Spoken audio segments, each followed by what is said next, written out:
What's up, everyone? Welcome back to another episode of the Three View. Today, we are joined by Sheridan Hawks head coach JJ Santagata. How's your summer been going? It's been good. Just busy, obviously, recruiting and just skating a lot over the summer, a little bit of golf, but overall, not too bad. All right, there we go.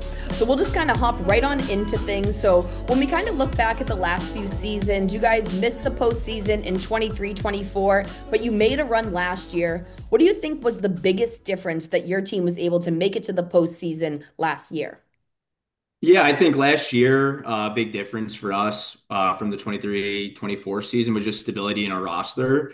We didn't have to have a lot of turnover. We didn't have guys coming in and out. We relatively kept like lines the same, guys the same, added one or two pieces here or there, but just stability in our roster. And then, I think just our leadership group with Danny Sheldon, Kiefer Dunham, Josh Reno was awesome. And then having some new guys that stepped up to the plate, like coming into your first year juniors is obviously tough, but we had a lot of first year guys that did a really good job and that obviously helped us a ton.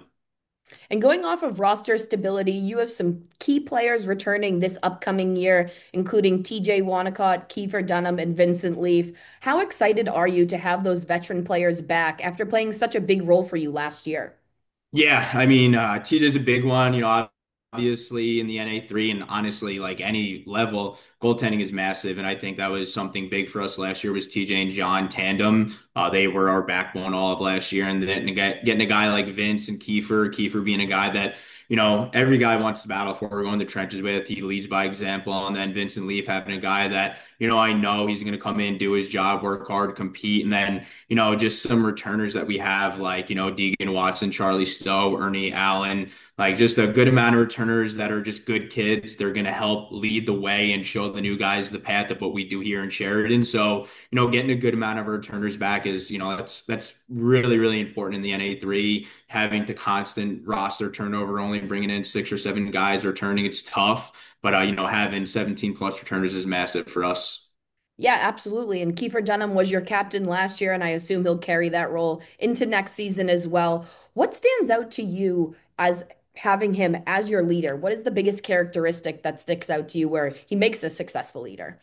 Yeah, he's just, the type of kid like you wouldn't really notice on the ice. Like he's not the type of kid where he's gonna be flashy or he's gonna score like, a big flashy goal, but he's the type of kid where, if we need something to be done the right way, that's him. Like he plays the game exactly how I want it to be played. So I don't have to be like, hey, look at our captain. He's playing like this, but I need you guys to play like this. He's just a kid that's I say like, hey, Kiefer, this is what needs to be done. This is what I need you to do. I need 110%. I need you to work hard. I need you to battle. And he's doing it. So it's easy for other guys to follow because you got a guy like him showing the way and doing exactly what we need. So there's nothing that I can't say like, Kiefer's not doing this and anything like that. Like he plays the game exactly how you're supposed to play it.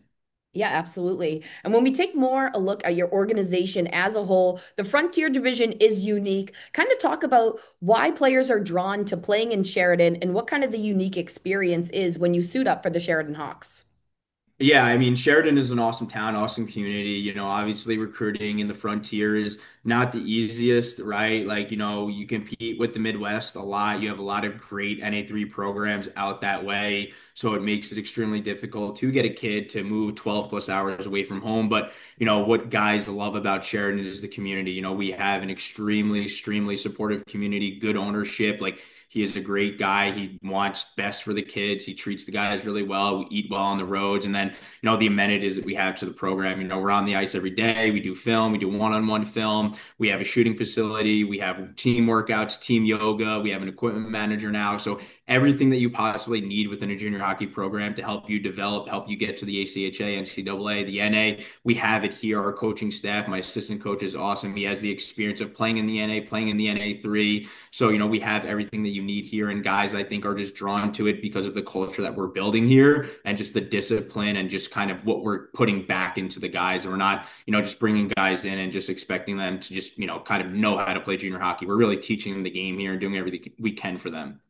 And you touched on the fan experience a little bit. Kind of talk about what it means to have fan support night in and night out when you're playing at home. Yeah, I mean, obviously, from a player's perspective, like, something that we always tell players, growing up on the East Coast, especially and playing junior hockey out here, it's like, would you rather play in front of 20 people or 700 people, right? So like having a fan base that is coming out and showing out every single home game, it makes it a lot easier for kids to obviously get up and play for a crowd that is, wants to see them win, wants to see them be competitive, wants to see them score goals and everything like that. So having a fan base like that and the support that we have from Sheridan honestly is really, really amazing, and it makes it really easy for us to recruit sometimes too. Yeah, absolutely. It's definitely a unique experience when you look at the different markets around the league for sure. Yeah. And when we now flip more to team statistics from last year, you guys had the third overall best power play in the league. What kind of goes into maintaining the success on special teams throughout the season? Yeah, I mean, we obviously had some really skilled players last year, returning a good amount of our guys. So, maybe things will stay the same and we just got to keep it going and, obviously tweak some things. It was obvious, it was a lot of like learning throughout the year too. Some guys like to play on the left, the right, the heart, the bumper, the top. So, it's just going to be a lot of film. That's something that we're big on throughout the season is figuring out where a guy is going to fit best based off like film, like what he's doing well, his shot, his hand.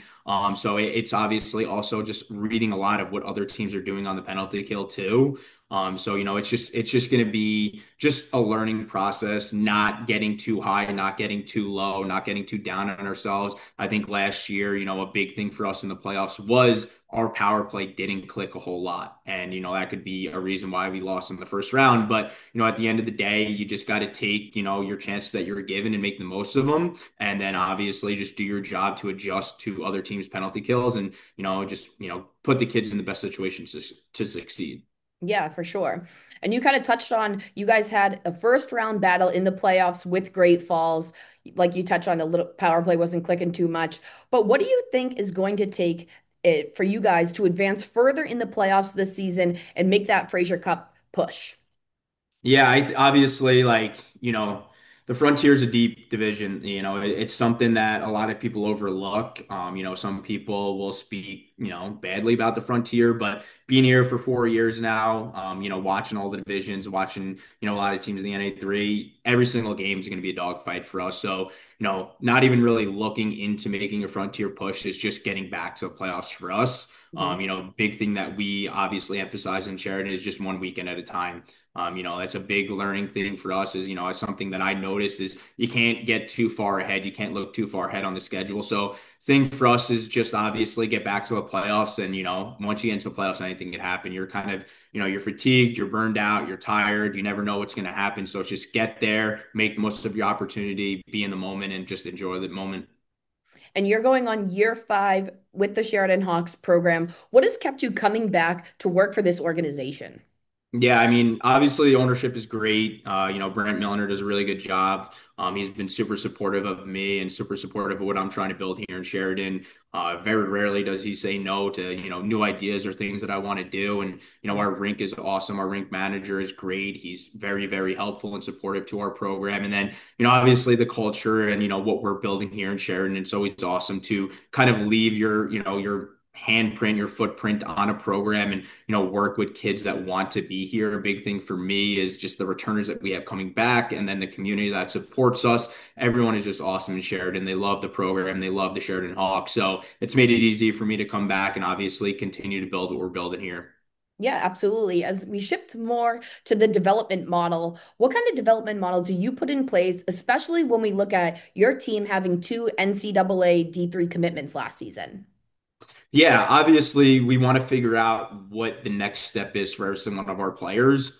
Some guys, are ready for that D3 level, and some guys, they might need another year of junior hockey. Some guys just might not be ready for the D3 level, and they got to look at ACHA. So, something that we're really big on is just like player evaluations throughout the year.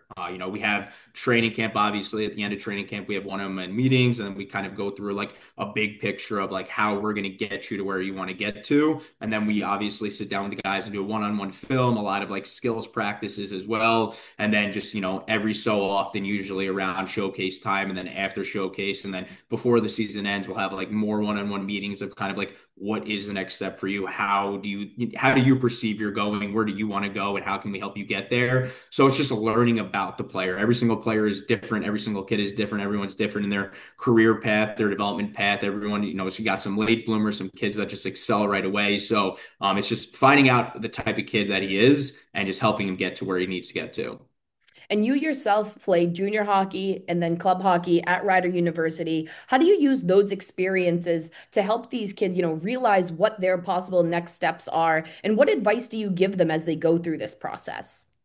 Yeah, I think obviously, like, looking back when I was playing, I never had anyone that really like helped me be like, hey, like this is what you got to work on. This is like what you need to do better. This is where you should go. This is someone you should reach out to, or navigate the path. So that's just what I really try and do for these kids. I just want to help them navigate this whole path. Junior hockey is obviously very different than when I was growing up. We have a lot more leagues, a lot more teams, so it's different. It's very hard. And then obviously that ACHA D3 model is all changing right now with the CHL, so it's obviously going to get tougher and tougher. So it just comes down to just, having tough conversations with kids and, sometimes telling them like, look, like I know you want to get there, but that might not be realistic for you. So it's not a bad option. Like these are all really good ACHA programs, lay out their options, lay out some, realistic schools for them based on, their major, tuition price, etc. And then, places that they're going to go and play. So just, being I guess you can say knowledgeable, informative of college hockey is extremely important because some kids can just like go to an ACHA program they wanted to go to because of location and then end up hating it. I've seen that too happen. So it's just you got to be knowledgeable. You got to reach out to coaches. You got to talk to people and just figure out, is this a good fit for the kid? Yeah, absolutely. I think it's important for players to look at more than just their hockey career and think about life after as well. Yeah. And as we kind of wrap up this interview here, the season is kicking off in just a few weeks. It's coming up nice and close. What is your biggest goal with this group for the 2025-26 season?